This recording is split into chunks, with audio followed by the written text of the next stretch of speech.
I love this guy. Is he on? Yes, he is on. He is on. By the way, I'm going to see my cardiologist today.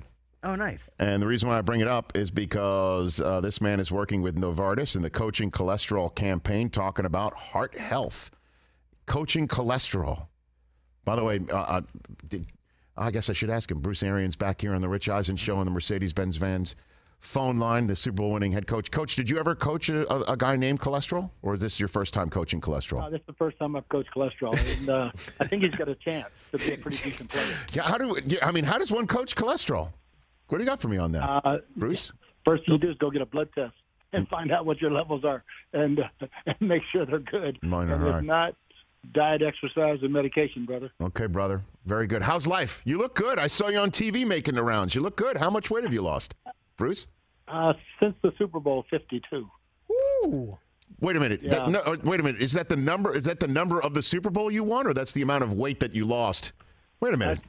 55 was Super Bowl. 52 was the weight. And wow. Really? So I'm trying to keep it off is the harder part. I bet. That's incredible. Congratulations. Your wife must be thrilled. Your family must be thrilled you dropped 52 that. Finally getting healthy. Okay. Do you miss it? Do you miss the game, though? Do you miss coaching? Do you miss all that? No. I've got the best thing in the world, Rich, because I'm at practice every day. Right. And stand behind the quarterbacks like I always have, go in and watch the film with the offensive coaches, talk with Jason and John Spytek about the personnel, and I go play golf. This sounds like being a grandparent. Like you get to enjoy the baby, and then at the end of the day, you hand it back to the parent, right? It is exactly like it. I do the same thing with my grandson. You enjoy the good stuff, and when it might not be the case, you're just like, here, you take him. It's over. Oh yeah, I learned one lesson. We were at Tennessee practicing against them, and I verbal abuse at a referee, and he threw a flag on me. So you're not the head coach anymore. I guess I better in the press like this. Wait a minute. Hold on a second. You got a flag in a scrimmage? Is that what you're saying? You got one? At practice. Yeah. Oh. Yeah. You said a magic word, Bruce? I think he's been waiting for like 4 years to get it. Oh my God, that is hilarious. All right, let's talk about a few things, if you don't mind, about the Buccaneers and then your decision to step aside, and when that happened, Coach, because I'm sure you've heard a lot of the conversation about why you stepped aside and how you and Brady didn't get along. I'm just going to jump right into that and give you the floor on your relationship with Tom Brady and things of that nature, Coach Bruce Arians. Yeah, it's never been better. I mean, we stand at practice now, and he's old enough now to ride off practice in the golf cart with me. He didn't have to walk off the field. I like it. We've got a great relationship, and it's never been soured. And so your decision to retire came how, Coach? Walk me through that, if you don't mind. It was, succession was huge for me, Rich.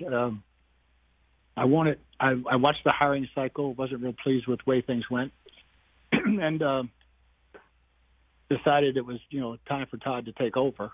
And Tom came back, which made it really easy because, he's got a great football team to coach and a great staff, and no better time for me. That was one of the most important. I want one of my guys to get that job. And so, ownership's been fantastic. Jason, everybody's been fantastic, and it's been working out great. And really, really love where the Bucs are right now. So how do you advise when you say not your role, senior advisor to the GM? What is your advisory role? Walk me through that a little bit, Bruce Arians. Just talking about hey, what are the best 53 players? What's the best practice squad guys? Who do you like? Who you like out of this guy? Why you like him? The same thing going into the draft. I thought we nailed the draft again this year, and Jason and I have a great working relationship that way. And then getting Todd in there and getting the same things. And so yeah, I'm glad I'm out of town today because it's cut day and it's only like the worst day of the year. Yeah, I bet so, and that's obviously what's going on in the NFL right now. So when it comes to that offensive line up front, in front of Tom, it appears to be clearly banged up in the middle of it. What can you tell me about the severity of that situation right now? Ryan Jensen's all-pro player. You don't just take those guys out of your lineup, but we drafted Robert Hainsey for that purpose, to have the next center ready to go. I think he's going to be a heck of a player. Same thing Luke Gedeke, got him in there. But there's still battles, and we've got, I think, great depth. This is probably the deepest roster I've ever been on as far as quality depth. And so I have no concerns. I think those guys are going to play their tails off and be really solid. Bruce Arians, right here on the Rich Eisen Show, senior advisor to the GM, Super Bowl winning head coach, Super Bowl 55 of the Bucs, right here on the Rich Eisen Show. If you wouldn't mind putting your old school role, or not so old school, but prior to you returning to coaching, role of analyst, football analyst on, if you wouldn't mind putting that on your head right now, your Kangol, or however you want to put it.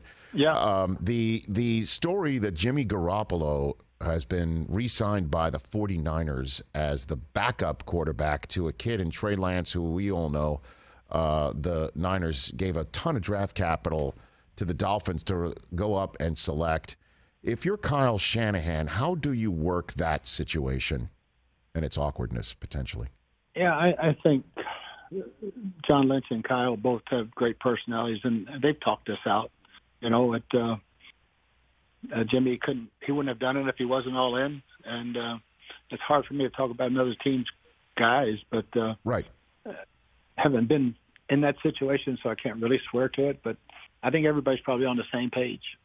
When you say talk it out, what does that mean? Again, I'm not asking you to suppose anything, but again, you've been in a ton of coaching situations and having to ascribe a plan to a player that they may or may not want to hear, but obviously Garoppolo decided. But when you say talk it out, do you literally say to a player, this is the way it's going to be, and you either agree to it or not? Is that how it works, Coach Arians? Yeah, pretty much. I mean, you got to be straight up honest, because they can all see through all the BS.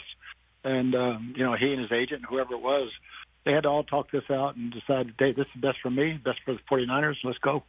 And so how does one handle a locker room? But again, you may not have been in a quarterback situation, but you know that you have definitely played young kids that you need to coach up, and there are veterans in the locker room that might look at you and say, why are we sticking with this young kid when we can go with a vet, right? Hasn't that happened? Well, they obviously think the young guy's the guy. And from everything I hear, the players think so too. So I doubt there's any bad feelings in that locker room. I think they're all on the same page from what I hear. I'm just guessing. No, I know. I'm just trying to, pick the brain of a Super Bowl winning head coach about how you handle a locker room in a situation like that, and a kid that you need to clearly coach up to speed faster than not, right? I mean, that's the issue in San Francisco. Yeah, and he's not a rookie. I mean, he's seen it now for a year, and he's a talented guy. So walk me through the decision you made a couple years ago in drafting Kyle Trask and his readiness, if this is in fact the final rodeo of Tom Brady, Coach Bruce Arians. Yeah, we wanted to get a young quarterback. We all believed in Blaine Gabbert, but we wanted to get a young guy and start getting him ready.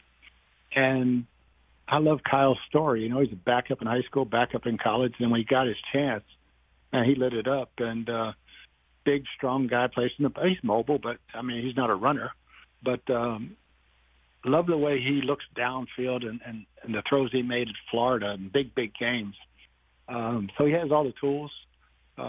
He couldn't be in a better situation to be sitting behind Tom and learning from Tom and Tom's preparation and Blaine knowing the offense inside and out. So there's no question for him not getting answered. And he got a ton of reps. This it was really good for him this preseason. You mean during Tom's time away from the team? That's where Kyle Trask got some serious. He got a ton of reps, and we had planned to play him in the preseason heavily anyway, just to get him some action. And I thought he progressed greatly. And Byron Leftwich, I know you told me a few years ago you were the one who basically got him into coaching. You said, I think you can do this job. And now look where he is and what positions you've placed him in. And obviously this is Todd Bowles' head coaching gig. But I assume when you said earlier that you didn't like the way the hiring cycle went this year, that Byron not getting a gig is part of all that. Do you think that he's ready this year? This could be his last year in Tampa. Do you think, Coach Arians? I'm pretty sure that if he's not a head coach next year, something's wrong. I mean, it checks every box, and I think some people would give me too much credit for what he has done in Tampa. Mm-hmm. And but he's done it's been his show since day one. The reason I got back into coaching because I could hire Byron, and I didn't have to do it. So had I not gotten Byron, I probably would have stayed out of coaching. All right, Bruce, I know you got a large amount of people tugging at you for your time today. So walk me through again what you're doing for Cholesterol Education Month. I have high cholesterol. I'm seeing my cardiologist today. I'm 53, and my dad had heart problems and heart troubles, and I'm sure there's a lot of people who are listening to us right now and watching us right now that need some counseling on that. I'm going to get some more today. I'll turn the floor over to you on what you want to talk about here, Bruce. Yeah, I think my big scare, Rich, we played the Vikings in 2017. I came home upset, bad loss, middle of the night. You never want to wake your wife up at 3 in the morning and hey, we got to go to the hospital. Chest pains, the whole thing. And found out I had known heart disease, but it was bad cholesterol. And for me, that started a regimen of diet, exercise, and medication. And I think everybody needs a coach, and I needed a coach for my health. And so got with the doctors, and like you going today to get your blood work done, I think it's called a scorecard. Get a scorecard, keep up with it, especially people in stressful jobs. I mean, if you're stress and bad cholesterol together, that's a silent killer. And so I want to make more awareness of especially going into September, which is Cholesterol Awareness Month, and do everything I can to make sure we save some lives.